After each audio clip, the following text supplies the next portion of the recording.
رئيس الجمهورية يوجه خطابا سياسيا إلى أبناء الشعب اليمني في الداخل والخارج بمناسبة الاحتفالات بالذكرى 23 للجمهورية اليمنية 22 من مايو. رئيس الجمهورية ضع وكليلا من الزهور على النصب التذكاري لشهداء 21 من مايو 2012 بمناسبة مرور عام على ارتكاب الجريمة الإرهابية الشنعاء في ميدان السبعين. قوات النظام السوري تكثف قصفها لمدينة القصير، وناشطون سوريون يؤكدون مقتل 65 من عناصر حزب الله خلال محاولاتهم المتكررة لاقتحام مدينة القصير السورية.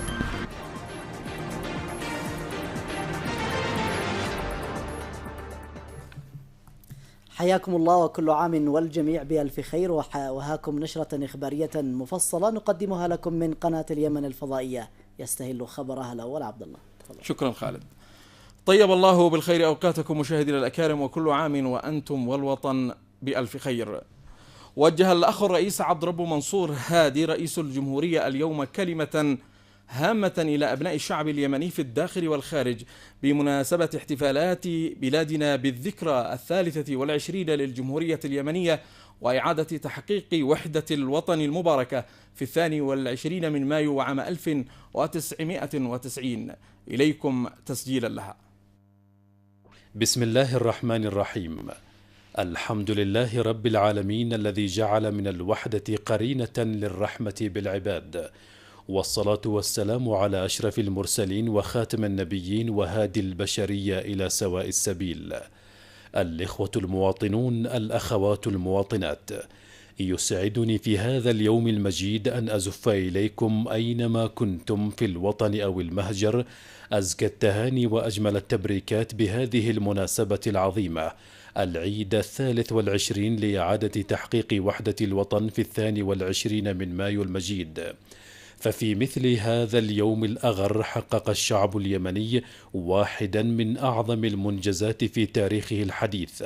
وخطوة من أهم خطوات الإصلاح السياسي على الإطلاق، وحلما راود القوى الوطنية لعقود من الزمن. وجاء هذا الإنجاز التاريخي العظيم تتويجا لكل نضالات شعبنا اليمني الوحدوي الأبي ضد التشطير بكل مساوئه وكوارثه، وطيا لصفحة مظلمة من صفحات الصراع العبثي بين أبناء الوطن الواحد، والذي استنزف إمكانيات ومقدرات كل شطر للتمترس ضد الشطر الآخر، بدلا من تسخير هذه الإمكانيات والمقدرات للتنمية وبناء الإنسان في دولة يمنية واحدة تعمل لخير الإنسان وتقدم الوطن وازدهاره ورفاه أبنائه. فالوحدة اليمنية ليست ضرورة لأمن واستقرار ونماء وازدهار اليمن فحسب، بل إنها حتمية ملحة لأمن واستقرار المنطقة والعالم الذي يرى في انقسام اليمن وتشرذمه وتحوله إلى كيانات متنازعة تهديدا لمصالحه الحيوية وللأمن والسلم الدوليين. وقد جاءت المبادرة الخليجية وآليتها التنفيذية وكذلك قرارات مجلس الأمن ذات الصلة مؤكدة لهذه الحقيقة وداعمة لأمن واستقرار ووحدة اليمن، باعتبار ذلك مصلحة يمنية وإقليمية وعربية ودولية. الإخوة والأخوات، في مثل هذا اليوم من العام 2011 استغلت عناصر الخيانة والإرهاب الاحتجاجات التي اندلعت وسعت إلى التوسع في بعض المحافظات ونشر ثقافة الموت والدمار، ولكن كانت قواتنا المسلحة والأمن لهم بالمرصاد، حيث سطرت في مثل هذه الأيام من العام الماضي أنصع صفحات البطولة والفداء، وتم القضاء على هذه الشرذمة الضالة وفي فترة قياسية لا تزيد عن الشهرين، وبتوفيق الله واستبسال أبطال قواتنا المسلحة والأمن، وبمشاركة الشرفاء من اللجان الشعبية من أبناء الوطن، تحقق النصر في معركة السيوف الذهبية التي قاد محورها الغربي الشهيد البطل اللواء الركن سالم قطن، وعاد الأمن والاستقرار والسلام الاجتماعي إلى محافظة أبين، وتم دحر عناصر الإرهاب من محافظة شبوة. وتطل علينا هذه الذكرى المجيدة اليوم وقد تمكن شعبنا اليمني العظيم بشبابه الباسل وحكمائه السياسيين وكل قواه الحية من الإفلات من دائرة العنف ومن المصير الكارثي الذي وقعت فيه للأسف الشديد بعض دول المنطقة التي هبت عليها رياح التغيير. وقدم اليمنيون تجربة فريدة في المنطقة هي محل إعجاب العالم بأسره، ونجح الحل السياسي في السير نحو التغيير والإصلاح الذي حمل لواءه شبابنا الحر المناضل بأسلوب علمي وحضاري. وقد تمكنا بحمد الله وبتعاون الأشقاء والأصدقاء ووعي شعبنا العظيم من إنجاز مراحل متقدمة في التسوية السياسية الممثلة في المبادرة الخليجية وآليتها التنفيذية، وتم تحقيق الجزء الأكبر في اتجاه إعادة هيكلة القوات المسلحة والأمن وإنهاء الانقسام على أسس وطنية بحيث يتبع كل منهما قيادة موحدة في وزارتي الدفاع والداخلية، وحتى تقوم هذه المؤسسات بمهامها الحقيقية وتكون حامية لسيادة الدولة وليس لسلطة الفرد أو القبيلة أو الحزب، بما يحقق نصوص المبادرة الخليجية ويتسق مع الدستور والقانون. كما أنه تم إنجاز الكثير في اتجاه إعادة التوازن السياسي والاقتصادي والأمني، فقد حافظ الاقتصاد الوطني على استقراره واستقرار العملة الوطنية، وبدأت عجلة التنمية تدور للأمام شيئا فشيئا. ونحث حكومة الوفاق الوطني على المزيد من العمل خاصة في مجال القضاء على الاختلالات الأمنية والأعمال التخريبية المتمثلة في ضرب خطوط نقل الطاقة الكهربائية وأنابيب النفط والغاز. هذه الأعمال الإجرامية الدنيئة التي تكلف اقتصاد البلاد المنهك الكثير من الأعباء وتضر بالاقتصاد الوطني وبمعيشة المواطن. وعلى وزارتي الدفاع والداخلية وبالتنسيق مع وزارتي الكهرباء والنفط وضع حد لمثل تلك الأعمال التخريبية والضرب بيد من حديد لكل من تسول له نفسه الإضرار بمصالح الوطن والمواطن. ونقول لكل من يتوهم أن هذه الأعمال الهمجية سوف تعرقل وتعيق التسوية السياسية بأن رهاناتكم خاسرة، فشعب الإيمان والحكمة قد أكد على تمسكه بالتسوية السياسية السلمية وبنهج الحوار الوطني الذي قطع مرحلة متقدمة حتى الآن في أجواء سادها الإخاء والروح الوطنية المسؤولة. وأكد شعبنا اليمني عمقه الحضاري الراسخ عندما اجتمعت كل الأطراف التي حملت السلاح في مراحل سابقة تحت سقف واحد حاملة هم إخراج الوطن إلى بر الأمان وممسكة بالأقلام بدلا من البنادق وبالكلمة الوطنية المسؤولة بدلا عن المتارس والخنادق، في مشهد حضاري فريد وأجواء صحية تسودها الحرية والتسامح والرغبة الصادقة في إخراج الوطن إلى بر الأمان وحل مشكلاته الشائكة التي تراكمت وكونت تركة ثقيلة يمكن التغلب عليها إذا خلصت النوايا وصدق العزم وحافظنا على نعمة الاعتصام بحبل الله وأسلوب الحوار ونهج الوفاق، معتبرين بما يجري حولنا من مآس بسبب الانزلاق إلى هاوية العنف والتناحر. وعلينا أن ندرك جميعا بأنه ليس أمامنا من خيار سوى النجاح في هذه المهمة الوطنية الكبرى، وأن الحوار هو طوق النجاة الوحيد لكل يمني. ولذلك فإنه يجب أن تتكاتف جهود كل القوى السياسية ومنظمات المجتمع المدني لوضع الحلول الجذرية والعادلة المبنية على قراءة صحيحة لمعطيات الواقع لكل المشاكل والقضايا، وفي مقدمتها القضية الجنوبية التي أجمعت كل التيارات السياسية والحزبية على أنها مفتاح الحل، وعلى ضرورة وضع الحلول الجذرية على أسس راسخة من العدالة والإنصاف بما يكفل رفع كل المظالم وعودة الحقوق لأصحابها وصون الوحدة الوطنية. وفي هذا الصدد فإن العمل يجري بوتيرة عالية في لجنتي الأراضي والمبعدين، كما أننا أصدرنا مؤخرا حزمة من التوجيهات بهدف توفير الدعم اللازم لنجاح اللجنتين في مهامهما، بما يكفل عودة الحقوق ورفع المظالم في أقصر فترة زمنية ممكنة، وخلق أجواء الثقة وتوفير أسباب النجاح لفريق عمل القضية الجنوبية إلى جانب قضية صعدة. ونؤكد مجددا بأن القراءة الخاطئة تقود إلى حلول خاطئة تحول دون إنجاز التغيير الذي ننشده جميعا، والذي يحقق مطالب وأهداف الشباب الذين بتضحياتهم وإرادتهم وضعوا اليمن على أعتاب عهد جديد.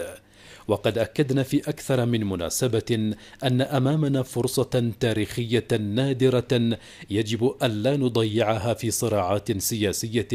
أو مناطقية أو مذهبية لا طائل من ورائها، وأن علينا أن نغتنمها لتصحيح مسيرة نصف قرن من مسار الثورة اليمنية، وأن نتجنب الأخطاء التي حرمت اليمنيين من التنمية الشاملة والعيش الكريم وأهدرت طاقاتهم في صراعات عبثية، وأن نحافظ على مكاسب التغيير وعلى ما تحقق من إنجازات ونبني عليها.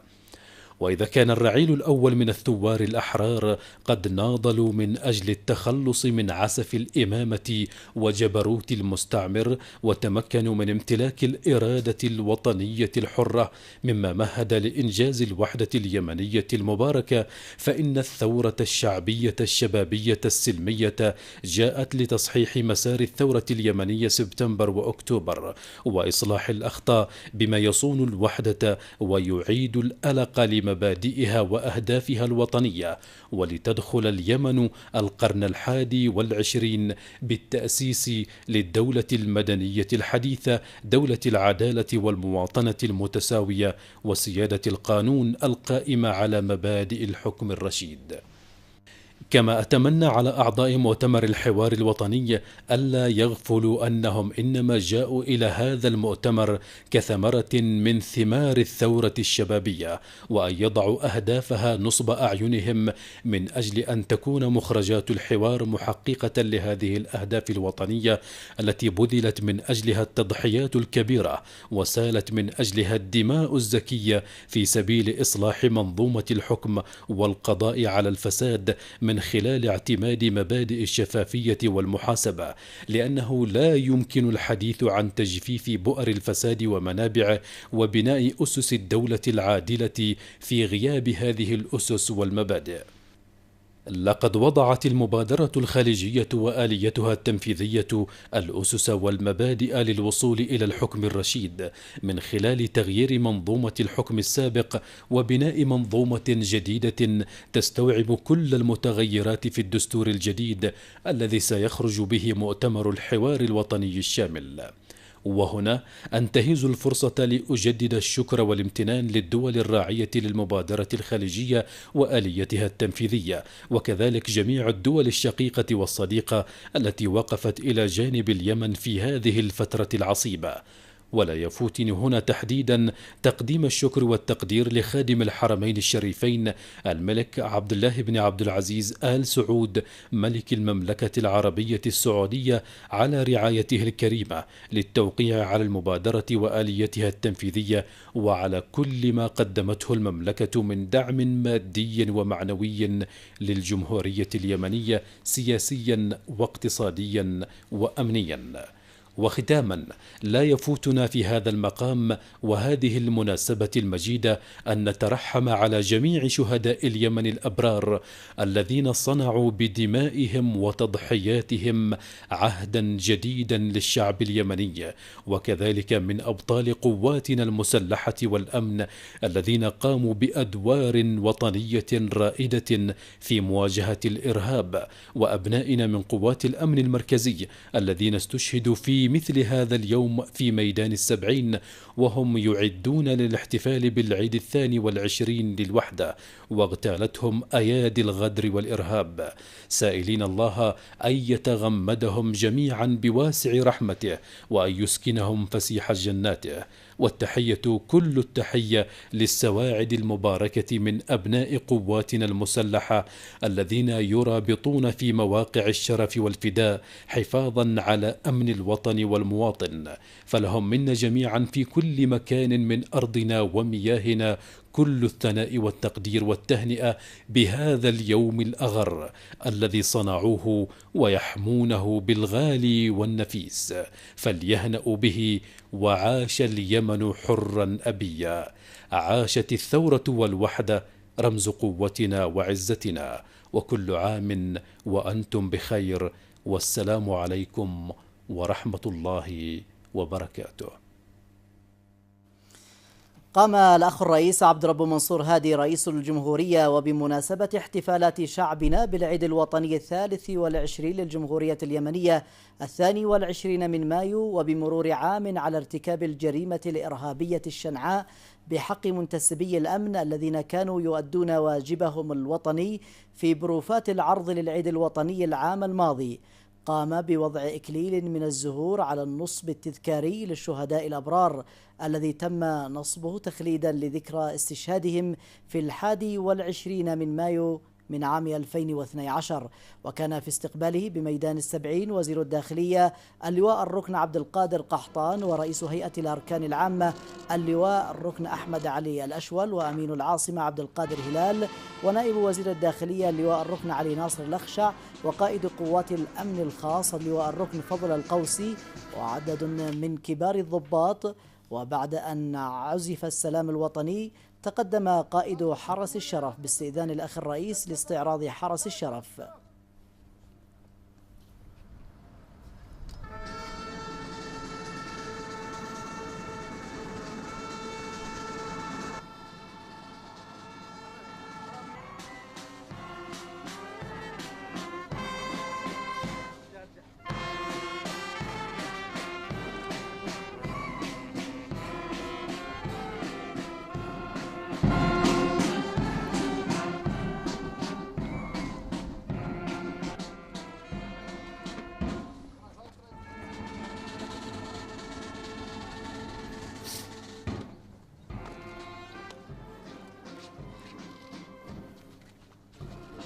ووضع الأخ الرئيس إكليلا من الزهور، وقرأ الجميع الفاتحة ترحما على أرواح شهداء الوطن الأبرار.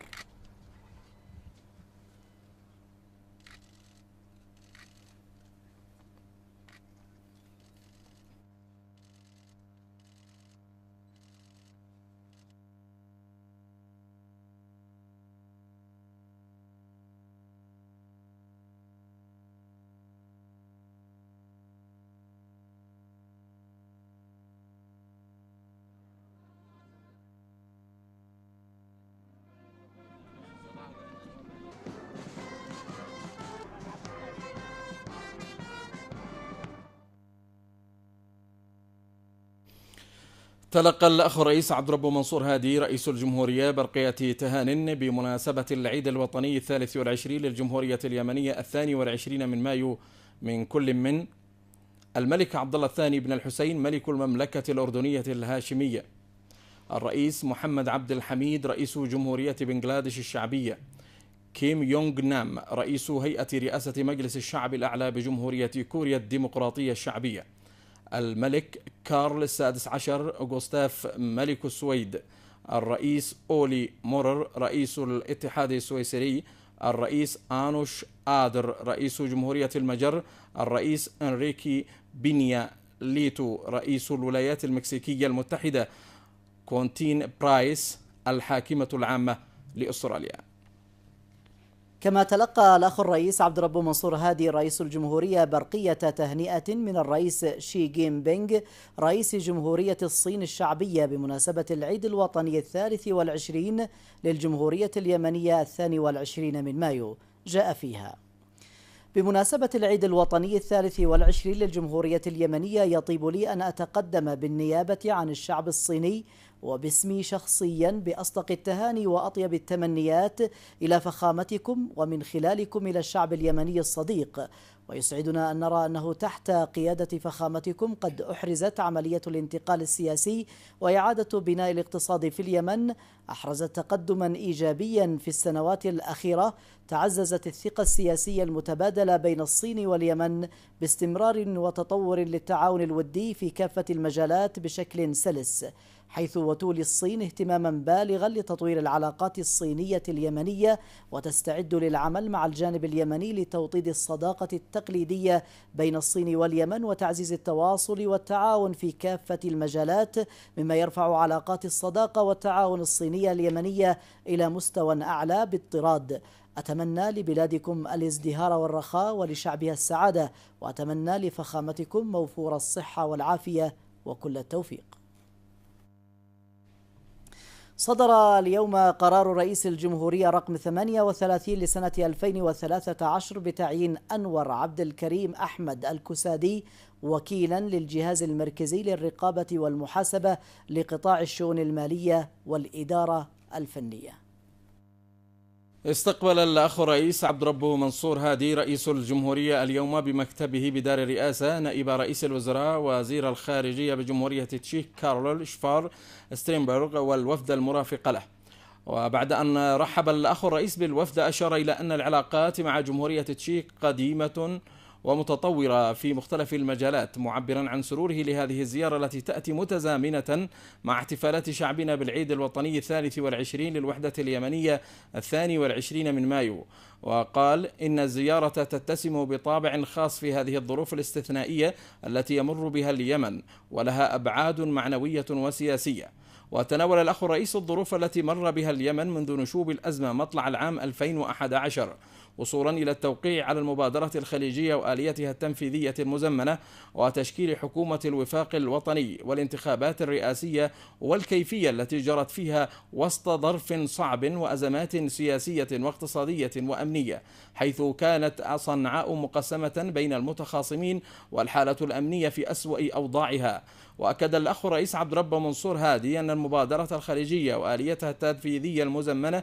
قد جنبت اليمن الحرب والانقسام، وتم بعد ذلك التغلب على الكثير من المصاعب والتحديات، ومنها الحرب ضد عناصر إرهاب من تنظيم القاعدة، والكثير من القرارات والخطوات التي أوصلتنا إلى الحوار الوطني الشامل ومشارف التحول الجذري على أساس الحكم الرشيد والدولة المدنية الحديثة.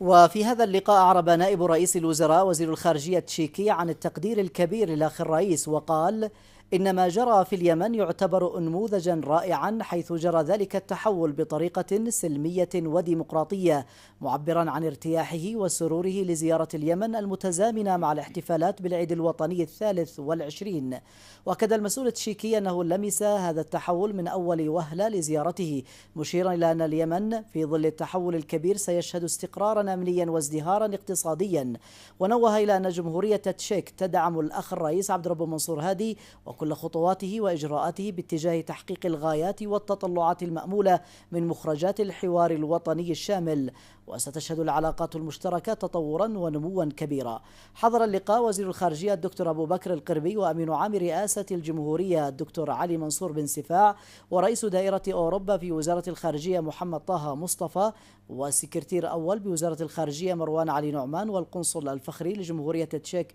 في اليمن عبد سرحان الأحول.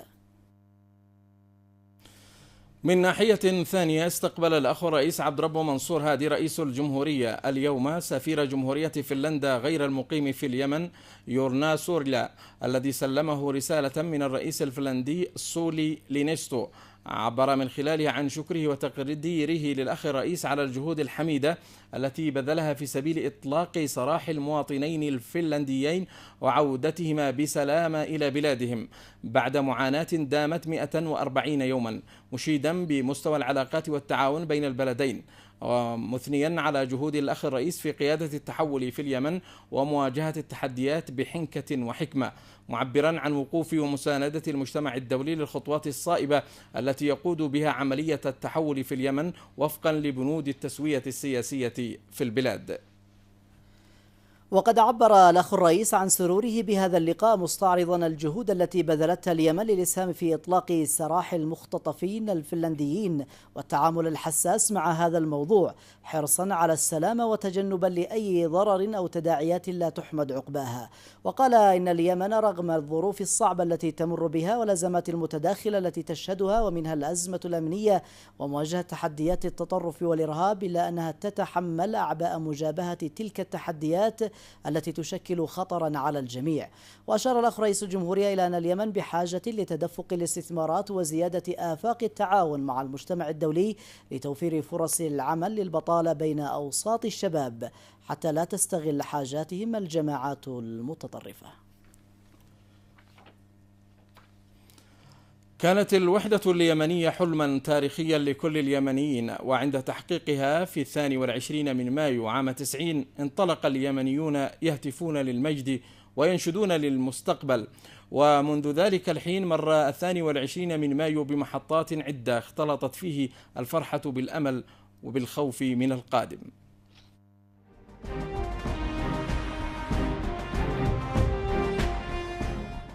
الوحدة كانت حلما استوطن عقول اليمنيين وحاصر تفكيرهم الجمعي لعقود طويلة، وهدفا لم يفارق طموحاتهم أو هجرته إرادتهم حينا، وإن تباعدت المسافات وحالت بينهم وبين تحقيقه عهود من صراعات البقاء والتمترس وراء مصالح الفرد أو الحزب ورغبة الحاكمين بأمر القوة.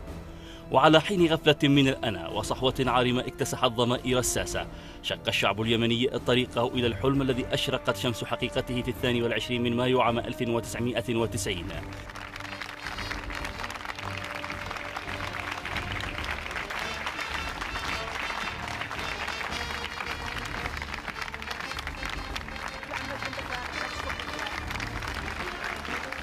ليرتفع علم الوحدة عاليا وتصدح الحناجر بألحان الوطن وتجود القلوب بدموع فرح تركت أثرها إلى اليوم في ذاكرة الزمان والمكان.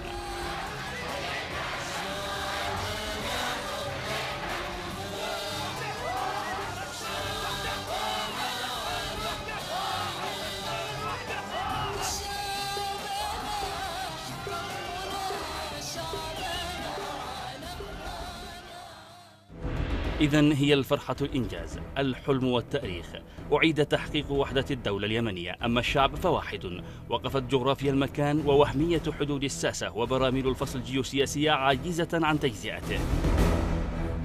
وهكذا كان 22 من مايو 90 محطة تاريخية استرجع فيها اليمنيون ذاكرتهم الوحدوية، ومضوا إلى غدهم فرحين يبحثون في ماضيهم عن المستقبل ويرسمون ملامح الآتي على جبين الواقع أملا ببناء دولة عنوانها العدل والأمن والازدهار. ولذلك حلق الجميع في سماء الوطن الموحد، وتعانقت قلوب الأخوة وتصافحت أفئدتهم قبل الأيادي، وتجمع الجسد المشتت مرة أخرى وتلاشت مسميات المناطق، وتخندق الجميع وراء حلمهم الموحد ليغدو 22 من مايو من كل عام يوما مقدسا تسبح بعظمته القلوب وتصدح بمجده حناجر اليمنيين.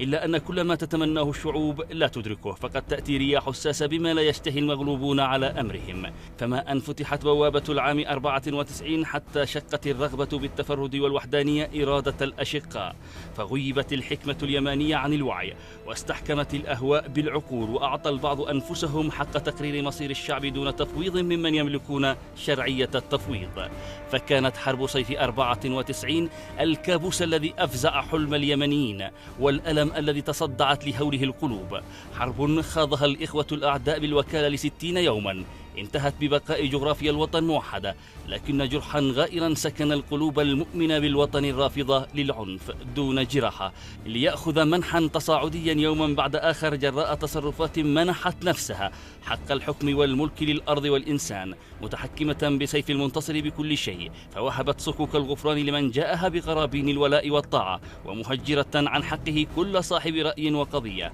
وعلى هذا استمروا سنين ظلم غاشم حتى ذاقت بأصحاب الحقوق بيوتهم، واستوطن القهر نفوسهم وشعروا بموتهم أحياء، فخرجوا إلى الشوارع ينشدون العدل واسترجاع وظائفهم وحقهم في خدمة الوطن.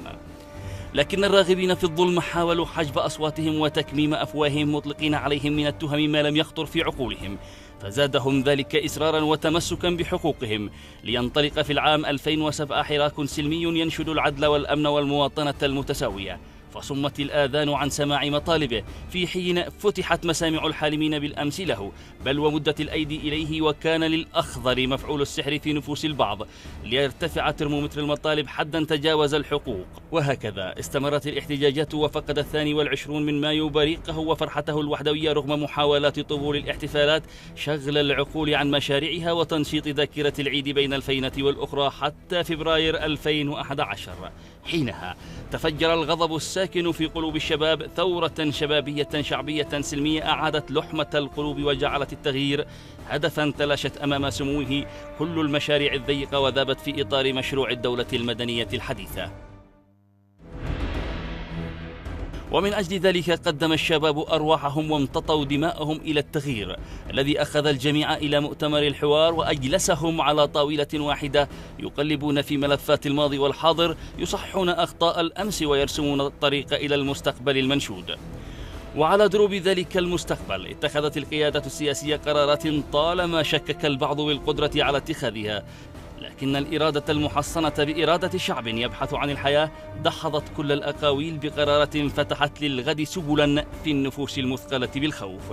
إذ شكلت لجان لرد المظالم وإعادة الحقوق لأصحابها، وصدرت قرارات إعادة هيكلة الجيش وتعيين القادة وفق معايير الكفاءة والانتماء للوطن لا للحزب أو الفرد والقبيلة. وهكذا يأتي العيد 23 لإعادة تحقيق الوحدة اليمنية، والمؤتمرون يحاولون تحت سقف الوطن الخروج بنتائج تلبي طموحات الشعب وتعيد إلى الأذهان أسمى معاني التوحد. أما الشارع فلسان حاله كلما هل عيد للوحدة يقول: عيد بأي حال عدت يا عيد، بما مضى أم بوطن فيه إلى القادم تجديد.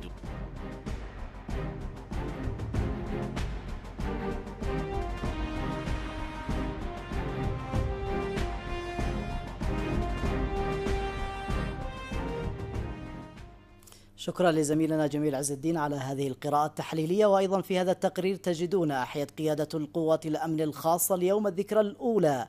لشهداء ميدان السبعين من قوات الأمن الخاصة. عام مضى وتأتي الذكرى الأولى لشهداء ميدان السبعين الذي يصادف 21 من مايو، وبهذه المناسبة أحيت اليوم قيادة قوات الأمن الخاصة هذه الذكرى الذي تعرض فيه اليمن واليمنيين، وتعرض أبناؤها لهجوم إرهابي غادر أودى بحياة 87 شهيدا وما يقارب من 200 جريح، وهم يقفون بشموخ في ميدان الشرف والبطولة والفداء في يوم تلاحمي مشهود سيظل في وجداننا، لأنهم قدموا أرواحهم ودماءهم الزكية في سبيل عزة وكرامة هذا الوطن، ولأنهم الشهداء الأكرم منا جميعا نحتفي بهم ونتذكرهم ونزداد بهم قوة واقتدارا،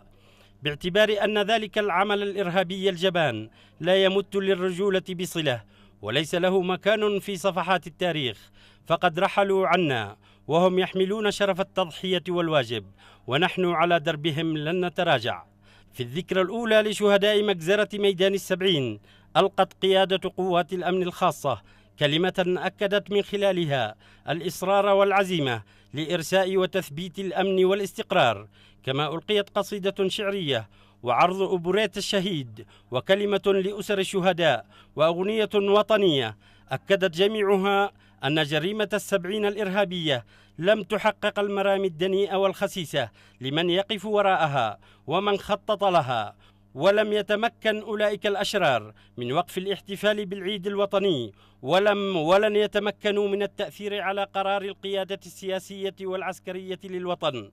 في الحرب الهادفة إلى استئصال مرضهم السرطاني من على جسد الوطن واستعادة عافيته.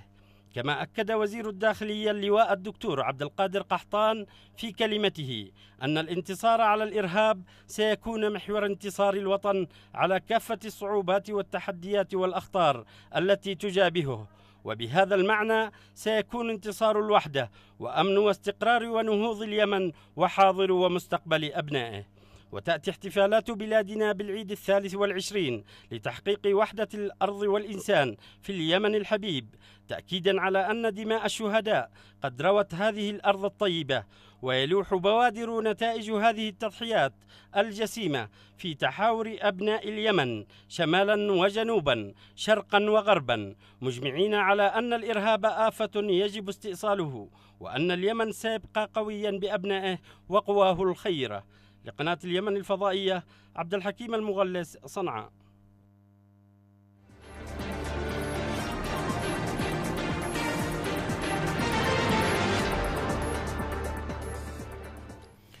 واصل مجلس النواب جلسات أعماله اليوم برئاسة رئيس المجلس الأخ يحيى علي الراعي، وفي مستهل الجلسة هنأ رئيس مجلس النواب باسمه شخصيا ونيابة عن كافة أعضاء مجلس النواب القيادة السياسية ممثلة بالأخ الرئيس عبد ربه منصور هادي رئيس الجمهورية، وكافة أبناء الشعب اليمني في الداخل والخارج، وكل منتسبي القوات المسلحة والأمن بمناسبة العيد الوطني 23 للجمهورية اليمنية 22 من مايو.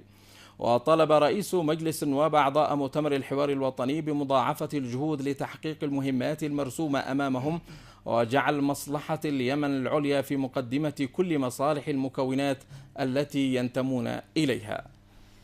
إلى ذلك ناقش مجلس النواب تقرير لجنة الخدمات حول نتائج زيارتها الميدانية إلى جزيرة سقطرى، وقد أكد أعضاء المجلس أهمية تطوير جزيرة سقطرى وتنميتها في مختلف المجالات باعتبارها تحتل موقعا سياحيا يقصدها السياح من كل بقاع العالم، والتركيز على توفير جميع الخدمات وفي مقدمة ذلك الطاقة الكهربائية وغيرها لجعلها من الجزر السياحية العالمية. وقد قرر المجلس زيادة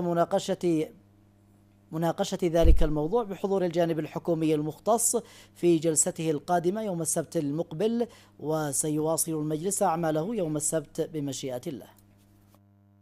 التقى رئيس مجلس النواب الأخ يحيى علي الراعي اليوم عددا من ممثلي نقابة العاملين بالجامعة الذين تقدموا بعريضة شكوى لرئيس مجلس النواب حول همومهم ومعاناتهم وإهمال ذكر موظفي الجامعة في الجهاز الإداري والفني في مشروع قانون الجامعات المشار إليه عليه. وفي اللقاء أكد الراعي أن قرار المجلس بإعادة مشروع تعديل القرار الجمهوري للقانون رقم 17 لسنة 95 بشأن الجامعات اليمنية وتعديلاته إلى الحكومة جاء بهدف إثراء المشروع وإغنائه من خلال إعادة دراسته مع الجانب الحكومي المختص ومع رؤساء الجامعات الحكومية والجهاز الفني والإداري باعتبارهم مكونا هاما من مكونات الجامعات الحكومية، وتقديم مشروع قانون متكامل ومتماسك يشمل كل الجهات، وأن يكون قانونا للجامعات اليمنية بأكملها. كما أكد رئيس مجلس النواب أن المجلس مع إيجاد مشروع قانون متكامل يستوعب قضايا التعليم الموازي وجهازي الفني والإداري للجامعات ومسائل أخرى تهم أمناء الجامعات، ولهذا السبب جاء قرار مجلس النواب لكي يستوعب مشروع تعديل لتلك القضايا. وقد قام رئيس مجلس النواب بتوجيه رسالة إلى رئيس مجلس الوزراء تضمنت الشكوى والمرفقات الداعمة التي تقدم بها ممثلو النقابة في جامعة صنعاء واستيعابها في تعديلات مشروع القانون.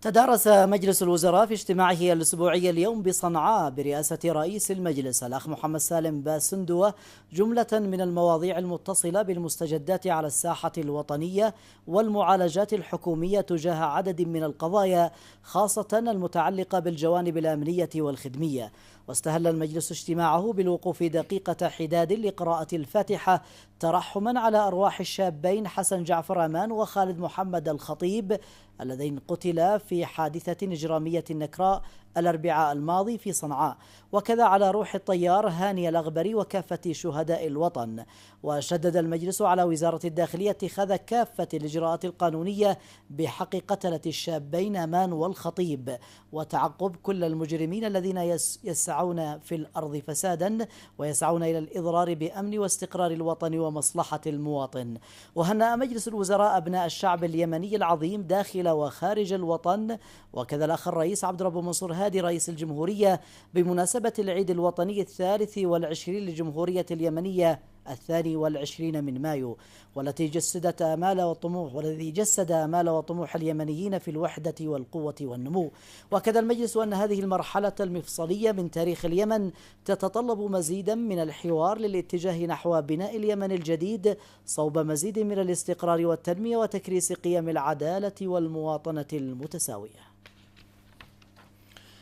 ولفت المجلس إلى أن حكومة الوفاق الوطني وهي تتابع مجريات مؤتمر الحوار الوطني الشامل ونجاحات مساراته تؤكد دعمها التام للعملية الحوارية، وتعتبر أن ما أنجزه مؤتمر الحوار يسير في السياق الصحيح للانتقال بتاريخنا المعاصر وبأحلام اليمنيين وطموحاتهم إلى آفاق الإنجاز والتحديث والمدنية والاستقرار والتنمية وترسيخ دولة النظام والقانون. وفيما أشار مجلس الوزراء إلى أن الممارسة الديمقراطية هي عنوان الدولة اليوم، فقد جدد التأكيد على احترام حكومة الوفاق الوطني الكامل لحرية الرأي وحق التعبير السلمي المكفول للجميع في إطار الالتزام بالتعددية السياسية التي تكفل الحق في التعبير عن الآراء بأساليب حضارية بعيدا عن العنف والتحريض، مشيرا إلى أن اللجوء إلى العنف وتجاوز القانون يتناقض مع معطيات الديمقراطية وأسس ترسيخها، فالعنف لا يولد إلا العنف ولا يعبر عن الصورة المشرقة للممارسة الديمقراطية، بل يتقاطع معها ويضر بها. واعتبر المجلس أن ظاهرة حمل السلاح في العاصمة ومراكز المحافظات والمدن الرئيسية لا يساعد على تحقيق طموحات الشعب اليمني في تعميق عملية الاستقرار ورسوخ عوامل الأمن التي من شأنها التسريع بدوران عجلة التنمية وتحقيق تطلعات التغيير الشامل، موجها بهذا الخصوص وزارتي الدفاع والداخلية باتخاذ الإجراءات الحاسمة لمنع حمل السلاح، باعتبار ذلك مطلبا شعبيا وضرورة وطنية لمزيد من الأمن والاستقرار، مثمنا ما تم إنجازه حتى الآن في إطار الحملات التفتيشية على السلاح في العاصمة والمدن. وقد شدد المجلس على أن الاستقواء في كل أمر لا يكون إلا بالوطن، وأن القوة ينبغي ألا تكون إلا به، مؤكدا أن اليمنيين في هذه الفترة الحرجة جميعهم في مركب واحد وليس أمامهم من خيار غير النجاح. وافق مجلس الوزراء على إنشاء المجلس الأعلى للأمن الغذائي برئاسة رئيس الوزراء وعضوية الوزارات والجهات ذات العلاقة، وذلك لتحديد الأهداف ورسم الاستراتيجيات والسياسات وإقرار المشاريع والخطط والبرامج الخاصة بالأمن الغذائي. وقد أقر المجلس وقف منح التراخيص لإقامة محطات تعبئة اسطوانات الغاز ومحطات تموين السيارات بالغاز لمدة عام واحد، وذلك لإفساح المجال أمام وزارة النفط والمعادن ممثلة بالشركة اليمنية للغاز لإعادة تنظيم أوضاع المحطات الحالية وتطبيق شروط ومعايير السلامة على جميع المحطات في أمانة العاصمة وعموم المحافظات، وكذا وضع الضوابط والأسس اللازمة لإقامة المحطات وفقا لاحتياجات السوق منها، وبناء على عملية مسح، بالإضافة إلى آلية لتصحيح أوضاع المحطات المخالفة وإلزام المجلس الجهات الحكومية ألزم المجلس الجهات الحكومية ذات العلاقة في أمانة العاصمة ومختلف المحافظات بضرورة تفعيل دورها الرقابي في معالجة مشكلة الاستحداثات العشوائية والمخالفات لمحطات تعبئة السيارات بالغاز. وقد لفت التقرير المقدم من وزارة النفط بهذا الشأن إلى أن وجود العشرات من محطات تعبئة السيارات بالغاز المخالفة في جميع محافظات الجمهورية، والكثير منها تم إنشاؤها داخل الأحياء والتجمعات السكانية دون الالتزام بالشروط والمعايير المعتمدة للأمن والسلامة، وقيامها أيضا بتعبئة اسطوانات الغاز، بأن ذلك يشكل خطرا ويخالف ممارسات نشاطها المحدد. واعتمد مجلس الوزراء النظام الأساسي لهيئة التقييس لدول مجلس التعاون لدول الخليج العربية بناء على المذكرة المقدمة من وزارة الصناعة والتجارة، باعتبار بلادنا ممثلة بالهيئة اليمنية للمواصفات والمقاييس وضبط الجودة عضوا بهيئة التقييس الخليجية منذ مطلع العام 2010، ومن شأن اعتماد هذا النظام زيادة التبادل التجاري البيني ودعم المنتج الوطني والمساعدة في اندماج الاقتصاد اليمني في الاقتصاديات الخليجية وتعزيز الفرص الاقتصادية والاستثمارية، وكذلك دعم الصادرات اليمنية والواردات من خلال مؤامة وتوحيد المواصفات القياسية للمنتجات والسلع، وبما يضمن سهولة دخول الصادرات اليمنية لدول الخليج، وتوحيد أنظمة التفتيش والرقابة وسحب العينات بالمنافذ الجمركية سواء اليمنية أو الخليجية، إضافة إلى حماية المستهلك. وصادق مجلس الوزراء على نتائج اجتماعات الدورة 12 للجنة الوزارية اليمنية العمانية المشتركة المنعقدة بمسقط في الفترة من 11 وإلى 15 من مارس الماضي، كما وافق على مذكرة التفاهم للتعاون في مجال الوثائق والمخطوطات الموقعة بين اليمن وسلطنة عمان. وقد اطلع مجلس الوزراء على مذكرة وزير الشؤون القانونية والمتعلقة بمطالبات الهيئة العامة للشؤون البحرية بتعويض الأضرار البيئية على الشعاب المرجانية الناجمة من أنشطة مشروع الغاز الطبيعي المسال في منطقة بلحاف والمعالجات اللازمة لها. وشكل بهذا الشأن لجنة برئاسة وزير الشؤون القانونية وعضوية وزراء الثروة السمكية والنقل والمياه والنفط ورئيس الهيئة العامة للشؤون البحرية، وذلك لدراسة الموضوع مع تقديم مشروع قرار تفصيلي لمجلس الوزراء خلال شهر من تاريخه يعالج جميع الجوانب القانونية والفنية والبيئية. وقد أجاز المجلس لهذه اللجنة تشكيل فرق فنية والاستعانة بالمنظمة البحرية الدولية لتقييم الجانب البيئي والمطالبات والمعالجات البيئية. وأقر مجلس الوزراء تنفيذ مسح سنوي لخدمات سيدات الأعمال اليمنيات في المنشآت بهدف توفير قاعدة بيانات إحصائية حول قطاع سيدات الأعمال لمعرفة مدى حجم مشاركة النساء في الأعمال الحرة في القطاعات الاقتصادية المختلفة على مستوى كافة محافظات الجمهورية ومعرفة مساهماتهن في الناتج المحلي الإجمالي. وجه وزارة التخطيط بالتنسيق مع الوزارات والجهات ذات العلاقة للمساهمة في تنفيذ المسح ابتداء من العام القادم وتوفير إطار للمنشآت لسيدات الأعمال في الجمهورية اليمنية. ووافق مجلس الوزراء على تنفيذ مسح سنوي للعنف ضد المرأة في إطار تنفيذ الخطة الاستراتيجية لتطوير العمل الإحصائي بتوفير قاعدة بيانات إحصائية عن حجم ظاهرة العنف، وبهدف التعرف على هذه الظاهرة وانتشارها وتوزيعاتها على مستوى المحافظات وتأثير العنف على الأسرة والمجتمع بشكل عام. وكلف وزارة التخطيط والتعاون الدولي بالتنسيق مع الوزارات والجهات ذات العلاقة للمساهمة في تنفيذ المسح ابتداء من العام القادم. واستعرض مجلس الوزراء المشروع المقدم من وزارة التخطيط بشأن مشروع مسح المخلفات الصحية الخطرة السنوي، ووافق على استمرار تنفيذ مسح سنوي لمسح المخالفات الصحية الخطرة بدءا من العام 2014 لتوفير قاعدة بيانات حول المخلفات الصحية والطبية الخطرة التي مصدرها المنشآت الصحية العامة والخاصة على مستوى محافظات الجمهورية. ووافق المجلس على مشروع استمرار تنفيذ مسح سنوي لاستهلاك الطاقة المنزلي ابتداء من العام القادم، وذلك لتوفير قاعدة بيانات إحصائية حول الطاقة في القطاع المنزلي. وأقر المجلس إضافة وزيري الدفاع والداخلية ومحافظ الحديدة وممثل عن الاتحاد التعاوني السمكي لعضوية اللجنة الوزارية المكلفة من المجلس لدراسة الإجراءات اللازمة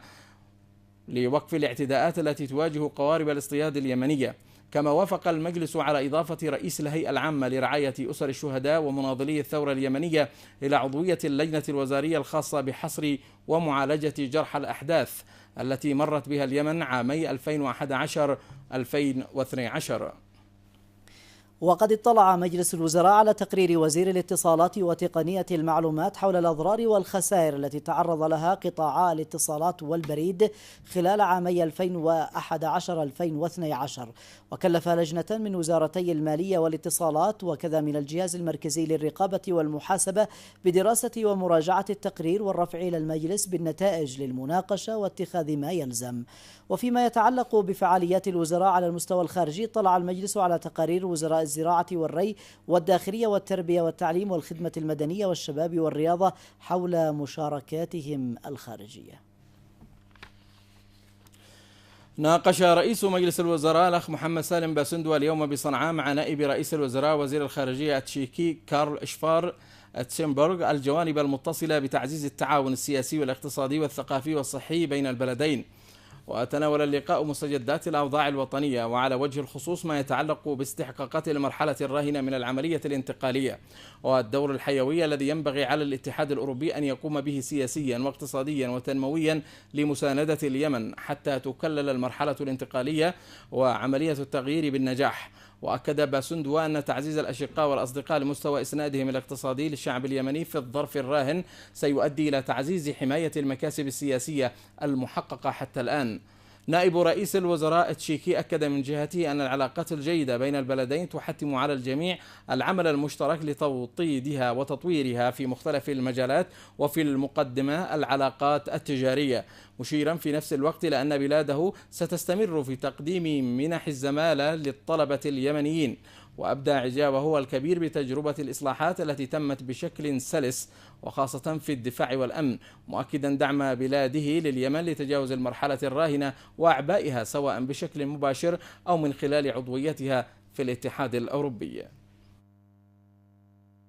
وعلى صلة بالموضوع، عقدت اليوم بوزارة الخارجية جلسة مباحثات رسمية بين بلادنا وجمهورية التشيك ترأسها وزير الخارجية الدكتور عبد الله القربي، وعن الجانب التشيكي نائب رئيس الوزراء وزير الخارجية كارل زيمبرغ. وقد شدد الجانبان على ضرورة العمل على تعزيز وتطوير العلاقات في كافة المجالات، بالإضافة إلى دعوة الشركات التشيكية للاستثمار في اليمن، حيث ستحظى تلك الشركات بكامل الرعاية والتسهيلات لإقامة المشاريع الاستثمارية التي ستعود بالنفع على البلدين. بعد ذلك جرى التوقيع على مذكرة التفاهم للتعاون بين المعهد الدبلوماسي بوزارة الخارجية والأكاديمية الدبلوماسية بوزارة الخارجية التشيكية لتعزيز التعاون وتبادل الخبرات والتأهيل في المجال الدبلوماسي.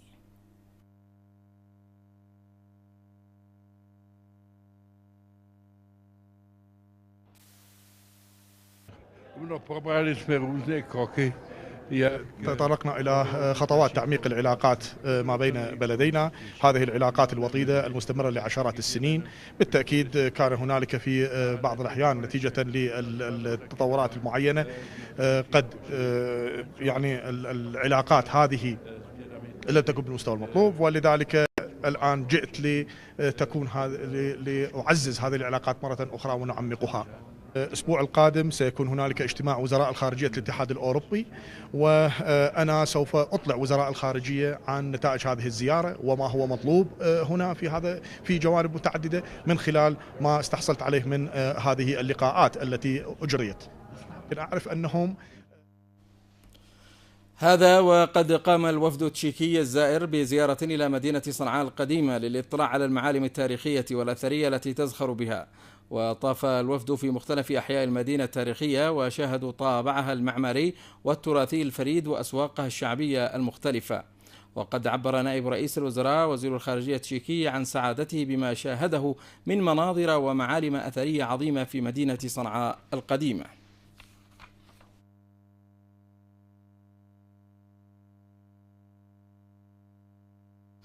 وفي وقت لاحق هذا اليوم غادر صنعاء نائب رئيس الوزراء وزير الخارجية التشيكي كارل زيمبوغ والوفد المرافق له، حيث كان في وداعه رئيس دائرة أوروبا بوزارة الخارجية السفير محمد طه مصطفى والقنصل الفخري للتشيك في اليمن عبد السرحان الأحول.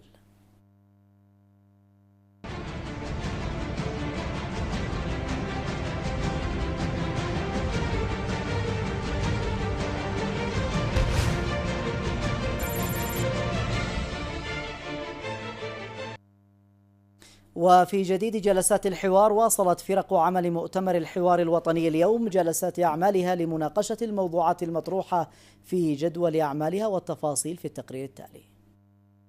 60 يوما على بدء مؤتمر الحوار الوطني الشامل جمعت في طياته كل المكونات والأطياف للمساهمة في رسم ملامح الدولة المدنية القائمة على الحرية والعدالة والمساواة،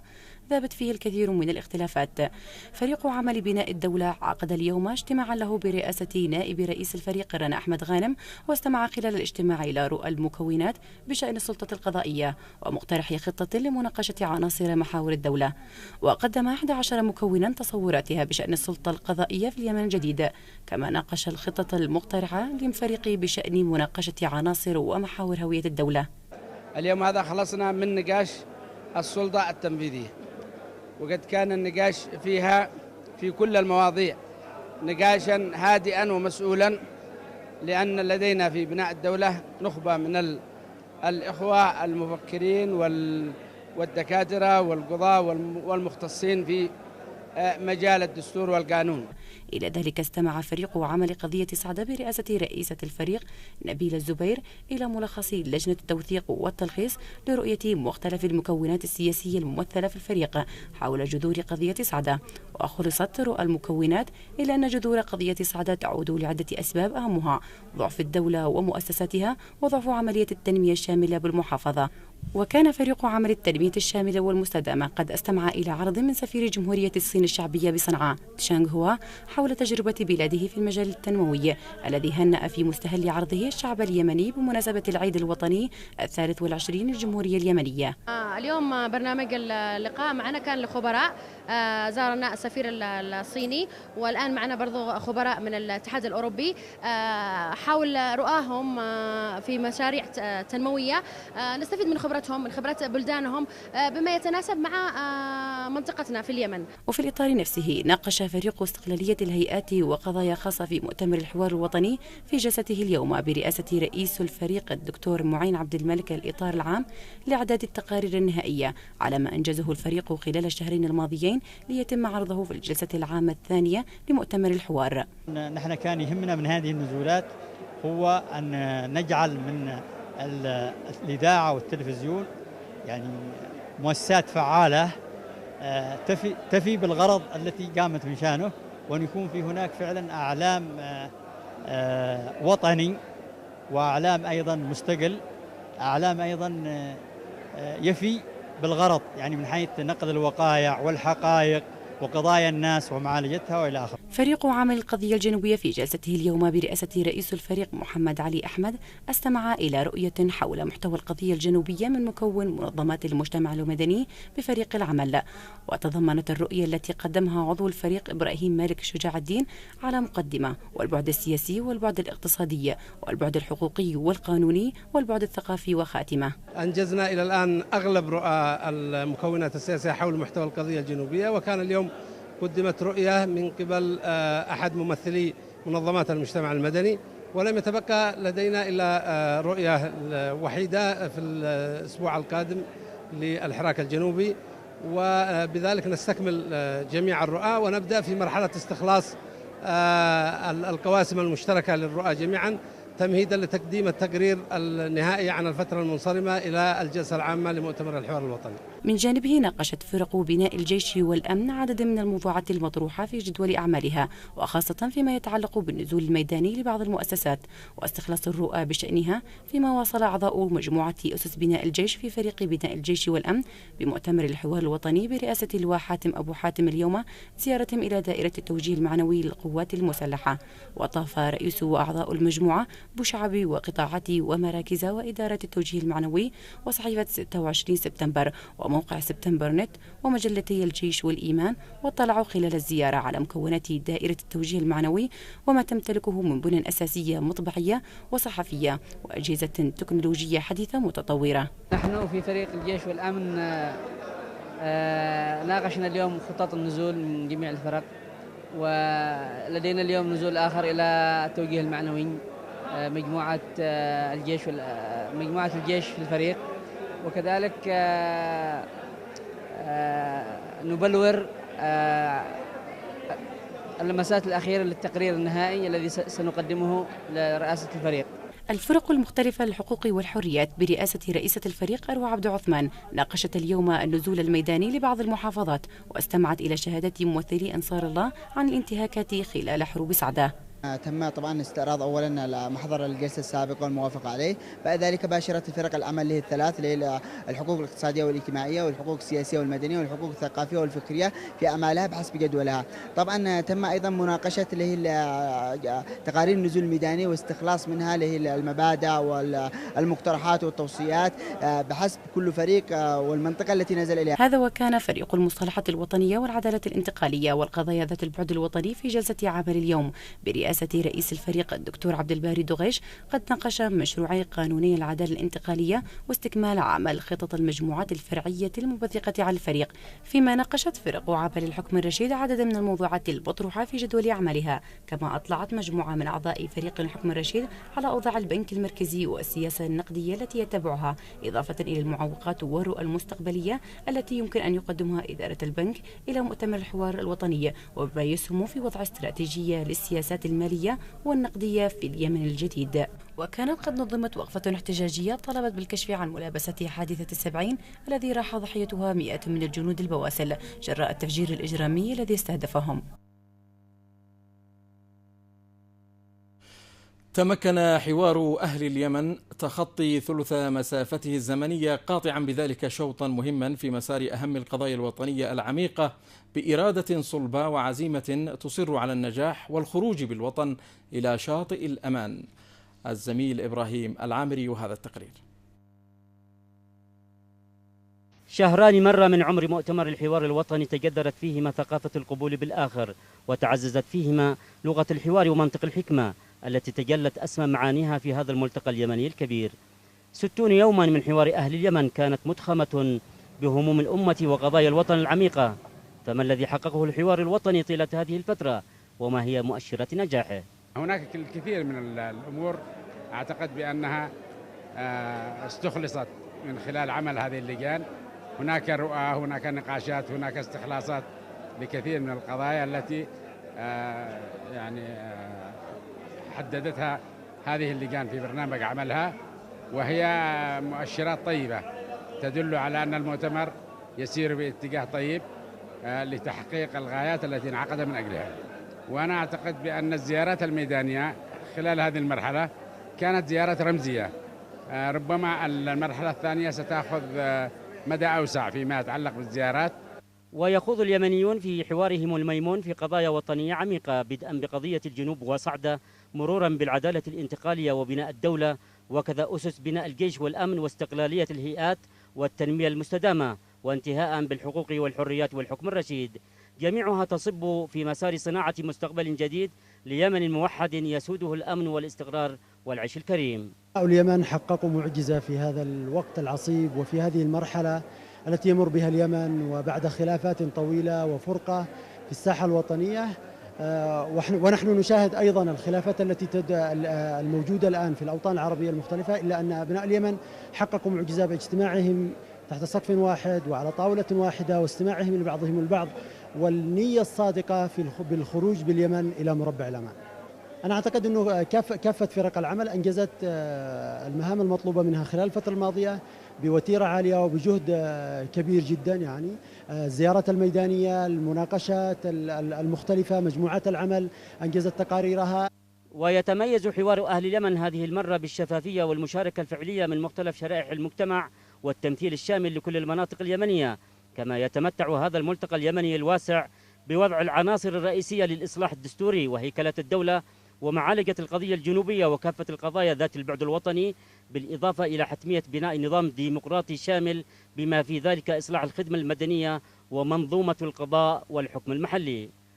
لا تحسبن المجد تمرا أنت آكله، لن تبلغ المجد حتى تلعق الصبر. هكذا يدرك اليمنيون أن الوصول بالوطن إلى مرافئ المجد والشموخ لا بد أن يمر عبر بوابة الحوار، لكن ذلك كله مرهون بالثبات والصمود والصبر الجميل. إبراهيم محمد العامري، قناة اليمن الفضائية، مؤتمر الحوار الوطني، صنعاء.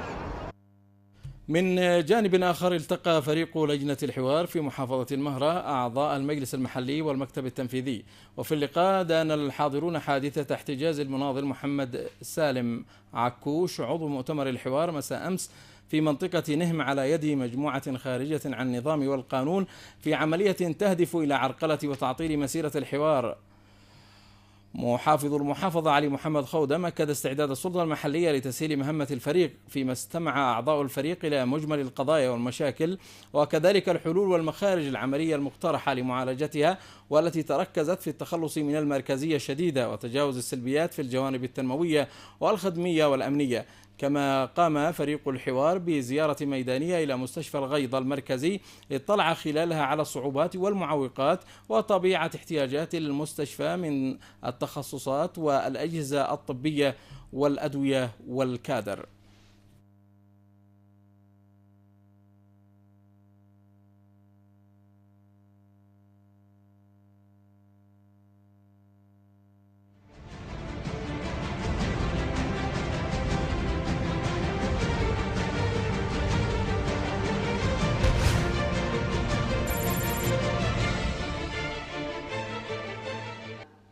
احنا امام امتحان امام شعبنا، اما واننا نستطيع ان نخرج الى بر الامان ونرسم مستقبله القادم، اذ لم سيسخط علينا شعبنا، لان الفرص لا تتكرر. دائما الفرص ما تكرر شيء، هي تجي لحظه، أما وأن تغتنمها أما وأن تضيع منك.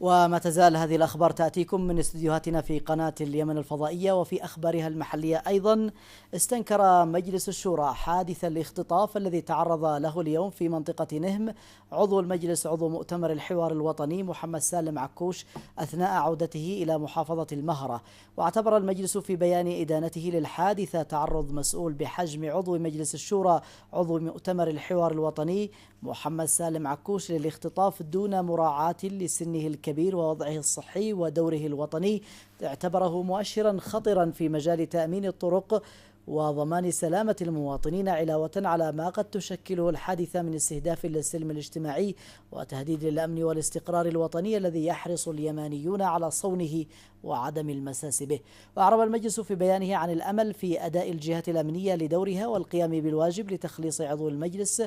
من الخاطفين وإعادته سالما إلى أهله، واتخاذ الإجراءات القانونية تجاه مرتكبي مثل هذا الجرم المشين، مهيبا بالقوى الاجتماعية الخيرة في منطقة نهم الإسهام في إخراج عضو المجلس المناضل عكوش.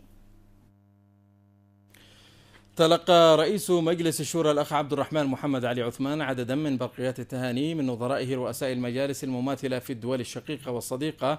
أعضاء رابطة مجالس الشورى والشيوخ في العالم العربي وأفريقيا السيكا، بمناسبة العيد الوطني 23 للجمهورية اليمنية 22 من مايو. وقد بعث رئيس مجلس الشورى برقيات شكر جوابية.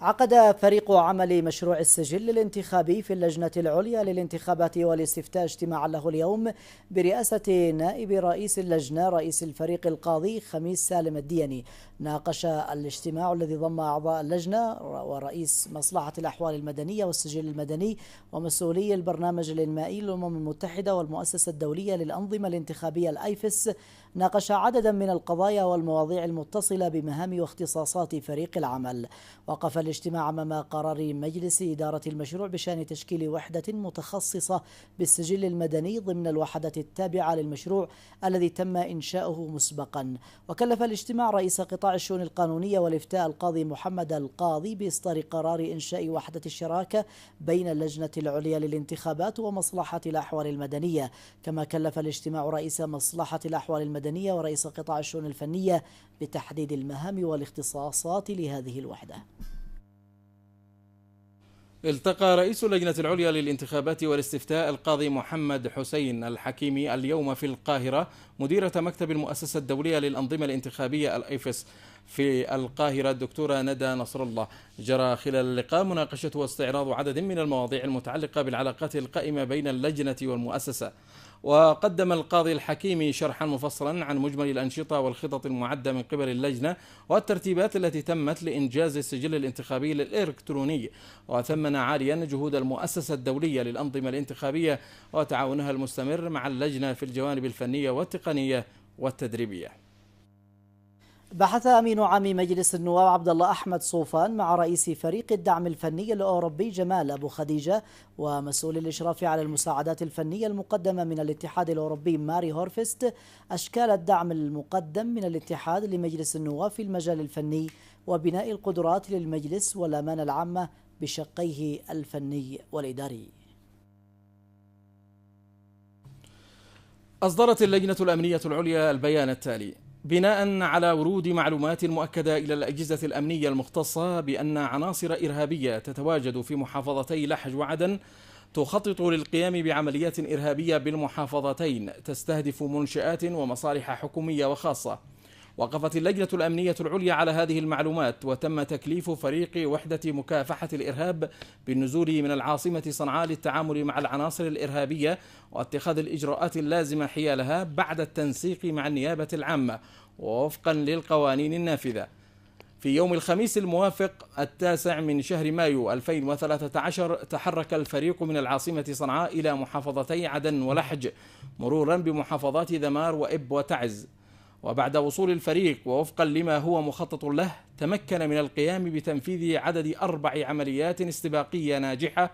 استهدفت العناصر الإرهابية التي كانت تخطط للقيام بالعمليات الإرهابية والقبض عليهم، ومن ضمنهم بعض العناصر المشتركة في تنفيذ العملية الإرهابية بتاريخ 8 من مايو 2013 والتي استهدفت 3 طيارين من ضباط القوات الجوية في محافظة لحج وهم متجهون إلى مقر عملهم في قاعدة العند الجوية. وكذا العملية الإرهابية بتاريخ 9 من شهر مايو 2013 التي استهدفت أحد منتسبي الجهاز المركزي للأمن السياسي، وحاليا يتم إعداد محاضر جمع الاستدلالات بحقهم لتقديمهم للنيابة والقضاء. وإذ تترحم اللجنة الأمنية العليا على شهداء هاتين العمليتين الإرهابيتين وجميع شهداء الوطن، فإنها تؤكد استمرار الأجهزة المختصة في المؤسسة العسكرية والأمنية في القيام بواجباتهم للمساهمة في الحفاظ على أمن واستقرار البلاد ومنجزاتها وثوابتها الوطنية، ومن ذلك متابعة العناصر الإرهابية والقبض عليهم وإحالتهم للنيابة والقضاء لاستكمال الإجراءات القانونية بحقهم نظير ما قاموا ويقومون به من أعمال إرهابية تتنافى مع مبادئ ديننا الإسلامي الحنيف. كما تهيب اللجنة بجميع المواطنين مساندة جهود الأجهزة الأمنية وكذا الإبلاغ عن أي معلومات قد تساعد في الوصول إلى أي عناصر إرهابية تستهدف من وراء أعمالها التخريبية عرقلة مسيرة الحوار الوطني الشامل والمساس بأمن واستقرار الوطن. وغير بعيد جدد مصدر مسؤول في وزارة الدفاع التأكيد على أن اليمن لا يحتاج إلى أي قوات أجنبية للتواجد من أجل مكافحة الإرهاب القاعدي، وأن القوات المسلحة اليمنية والأمن تمكنت خلال فترة وجيزة من سحق مشاريع الإرهابيين ودك أوكارهم في أبين وشبوة والبيضاء، وسجلت انتصارات شهد لها العالم أجمع. وأوضح المصدر في تصريح لوكالة الأنباء اليمنية 7 وحدات من قوات مكافحة الإرهاب نفذت خلال الأيام الماضية 3 عمليات نوعية ناجحة ضد الإرهابيين في محافظة عدن وعملية أخرى في محافظة لحج بعد استشهاد الطيارين 3، مشيرا إلى أن رجال قوات مكافحة الإرهاب وجهوا ضربات موجعة للعناصر الإرهابية وتمكنوا من قتل أعداد من الإرهابيين والقبض على آخرين، مضيفا أن وحدة مكافحة الإرهاب التي كلفت بالعملية عادت إلى صنعاء فور الانتهاء من تنفيذ المهام المسندة لها.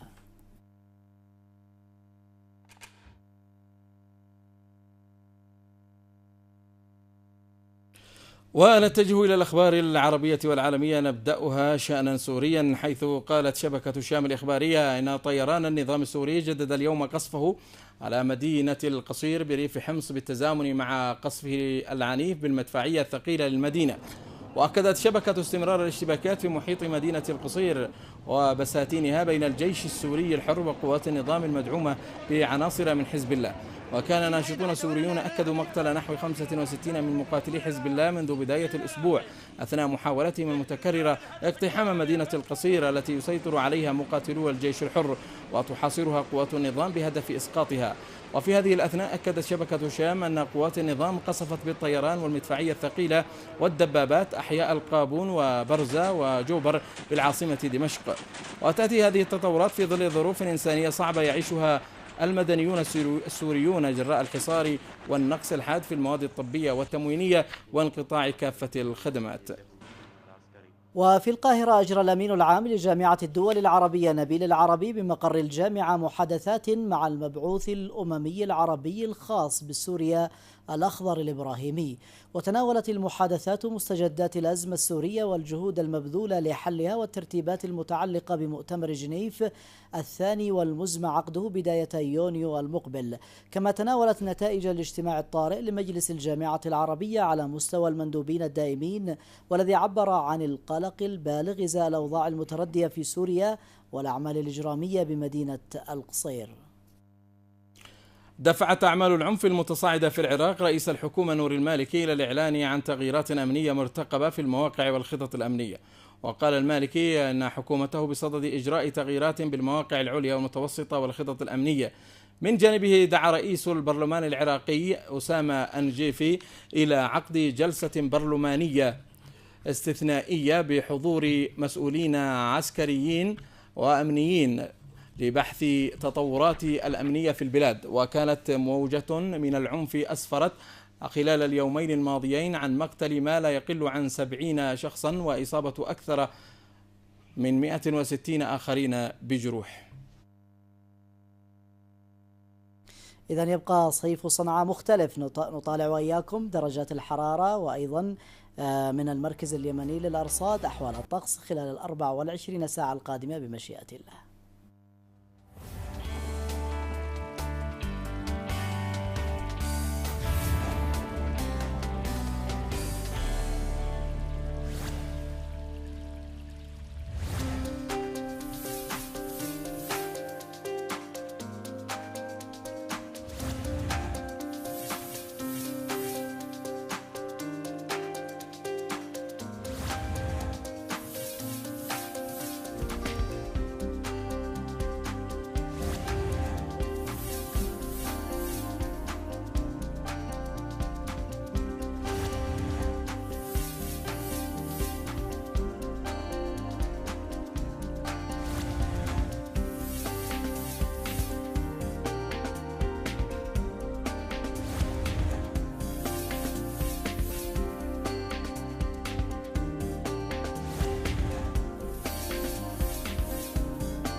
مشاهدينا الأكارم، نشرتنا انتهت. بقي أن أذكركم بأهم ما جاء فيها من أنباء.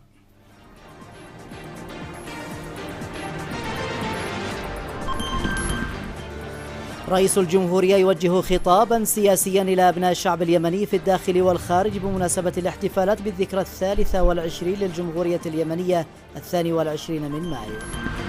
رئيس الجمهورية يضع إكليلا من الزهور على النصب التذكاري لشهداء 21 من مايو 2012 بمناسبة مرور عام على ارتكاب الجريمة الإرهابية في ميدان السبعين.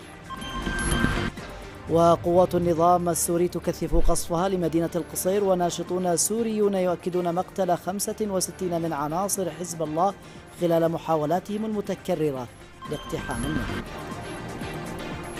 شكرا لحسن متابعتكم، لكم منا أجمل تحية وفي أمان الله. إلى اللقاء.